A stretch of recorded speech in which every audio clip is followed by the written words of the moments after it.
A cleric with no army, no budget, and no security vote just asked the Nigerian government a question it has spent a decade avoiding. Why does dialogue work for oil militants in the south, but not for gunmen in the north? Here is what most coverage of that question is missing.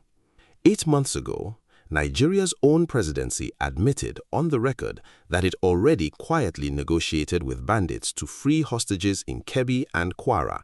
In the same week, the president declared a nationwide security emergency, and lawmakers were publicly demanding an end to exactly that kind of negotiation. So, when Sheikh Gumi asks why Abuja won't talk to bandits and Boko Haram, the real question isn't whether the government has ever negotiated. It's why it keeps pretending it hasn't, and what happens if it finally stops pretending. Before we go further, if you're new here, this channel exists for one reason: to give Nigerians the political analysis mainstream media won't. Hit subscribe and stay with me. This gets deeper. On July 25, 2026, Sheikh Gumi posted on Facebook asking why no government official has engaged Boko Haram and bandits in dialogue, invoking Goodluck Jonathan and Yemi Osinbajo's past outreach to Niger Delta militants as the model worth repeating. This is not a new position for him. Gumi made the same argument after the 2024 Kuriga school abduction in Kaduna State, and he has visited bandit camps in Zamfara in the past to hear grievances directly from the men carrying out these attacks. But the fuller picture is this.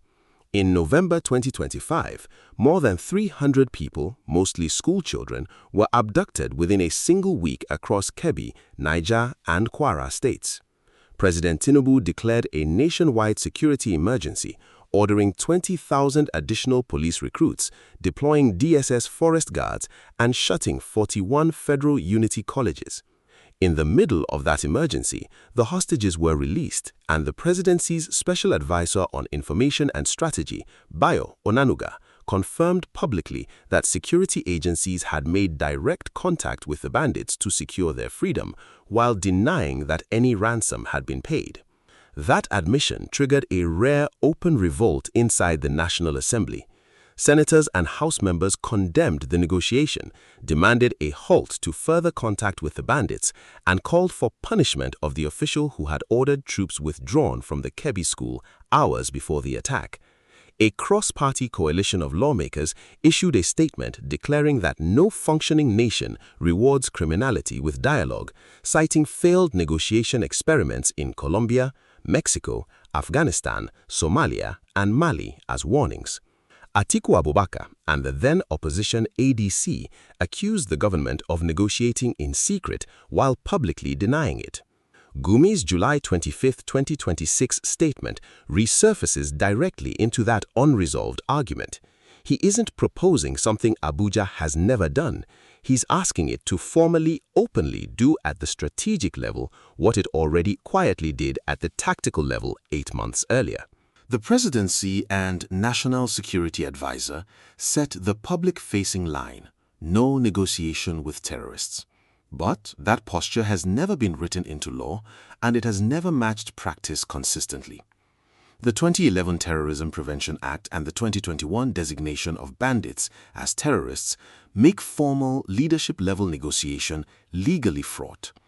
Any official who openly engages a designated terrorist group risks accusations of legitimizing it.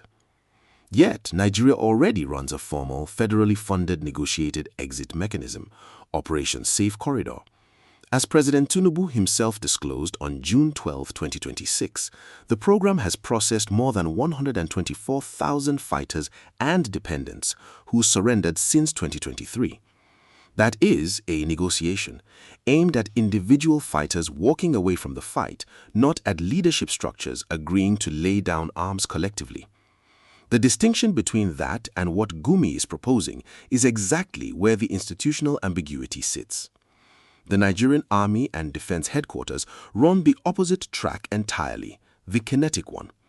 Same Democracy Day address in which Tinubu said Operation Safe Corridor's numbers, he also said over 13,000 terrorists had been neutralized militarily in the past year.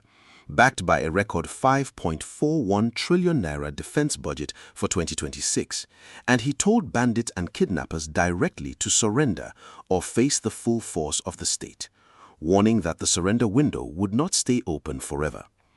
State governments in Kaduna, Zamfara, Niger, and Kwara carry the direct exposure to abductions, and they, like the federal presidency in November 2025, sometimes negotiate quietly and locally, even when the federal position officially denies any negotiation is happening. That patchwork reality, where quiet contact coexists with public denial at every level of government, is the institutional truth Gumi's post is really surfacing. If dialogue is formally adopted and it works, the presidency benefits most. It can claim credit for reduced kidnappings without absorbing the political cost of appearing to lose militarily, much as it tried to do quietly in November 2025 before the National Assembly forced the issue into the open. If dialogue is rejected outright, or if it's adopted and fails visibly, the beneficiaries are the security sector actors whose growing budgets, that record 5.41 trillion naira defense allocation, and institutional relevance are tied to the continued military track. The clearest political risk sits with the National Assembly members who in November 2025 staked out hard public positions against negotiation, invoking Colombia and Afghanistan as warnings. If Abuja now moves toward the kind of dialogue Gumi is proposing, those lawmakers either have to reverse themselves publicly or escalate their opposition, and either choice has a political cost. There's also an electoral dimension. Insecurity across the Northwest and Northeast is a direct governance performance issue, and whichever way this resolves will shape Tinubu's political capital in the North specifically, heading into future elections. It's also worth being precise about geography. The Northwest bandit crisis and the Northeast Boko Haram and ISWAP insurgency are related but genuinely distinct problems, with different actors, motives, and levels of ideological commitment. A blanket call to negotiate with both flattens that distinction, and that flattening itself is a strategic choice worth interrogating rather than accepting at face value. And then there are the silent stakeholders. Foreign partners, the United States chief among them, given the joint military operation running since May 2026, have their own clear preference for the kinetic track, and that preference constrains how far Abuja can lean into dialogue without creating friction inside that partnership. Now, if what I just told you surprises you, drop a comment below. I want to know what you think before we get to the part that changes everything. So, what is Gumi actually asking for if quiet negotiation and mass individual surrender already happen? The distinction is scale and formality. Tactical hostage negotiation like Kebbi and Kwara releases resolves single incidents without changing the underlying conflict. Operation Safe Corridor processes individual fighters who choose to walk away one at a time. What Gumi is proposing is different in kind, a sanctioned strategic dialogue with bandit and Boko Haram command structures themselves, aimed at a negotiated de-escalation comparable to the 2009 Niger Delta amnesty, an agreement with the leadership, not a transaction with the foot soldiers or a rescue operation for a single school. On the federal-state balance, the gap between quiet, localized negotiation and an official zero-negotiation posture at the federal level exposes a coordination problem that will outlast this administration. Economically, banditry disrupts farming and trade routes across the Northwest, and prolonged insecurity carries direct food price and internal displacement costs that are national, not merely regional in scale. On intergroup relations, Gumi frames much of the banditry as rooted in Fulani herder grievances that have turned criminal, a framing that is genuinely contested and carries real risk of being read as ethnic apologia. It should be presented here as his stated position, not as settled fact. And on security, a formal, publicly acknowledged dialogue track running alongside an active, foreign-backed bombing campaign creates real coordination risk. A strike could hit during a negotiation window, or a negotiation track could be read by troops on the ground as undermining their own operation. Since May 16, 2026, Nigeria has been running a joint military operation with the United States against ISWAP and Boko Haram in the northeast. Special forces raids and airstrikes that had reportedly killed roughly 175 fighters as at the operation's first few days. That signals Washington currently backs the kinetic track, not a negotiated one, and it's a real and concrete tension with what Gumi is proposing, not an abstract one. International partners generally view negotiating with US and Nigeria-designated terrorist organizations as legally and diplomatically fraught, which narrows Abuja's room to formally adopt Gumi's approach, even if it wanted to. A constraint that didn't exist in the same way when Jonathan and Osinbajo engaged Niger Delta militants, who were never designated as terrorists under Nigerian or US law. For Nigerians in the diaspora, this isn't an abstract policy debate. It directly affects whether relatives in the Northwest and Northeast are living with rising or falling abduction risk in the near term, and it shapes how diaspora communities read the credibility of a government simultaneously bombing an enemy and being asked to talk to it. And it fits a global pattern.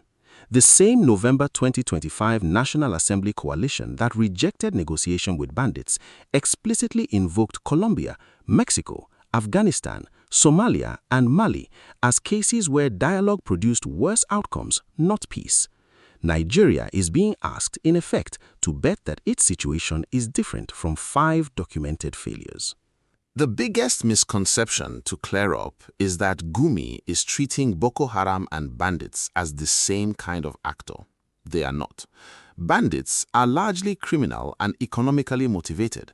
Boko Haram and ISWAP factions carry an ideological jihadist dimension that has historically made them harder to negotiate down, and that is likely part of why the two groups sit under different legal and military postures, even though Gumi's statement lumps them together.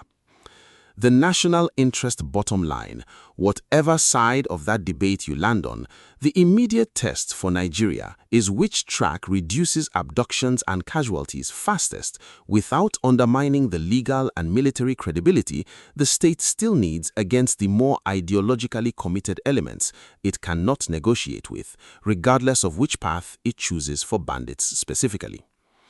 Watch for any shift in official language from a flat no negotiation to something softer and more formal, closer to what already happened quietly in November 2025. That shift would signal a real, acknowledged policy opening rather than another deniable off-the-record contact.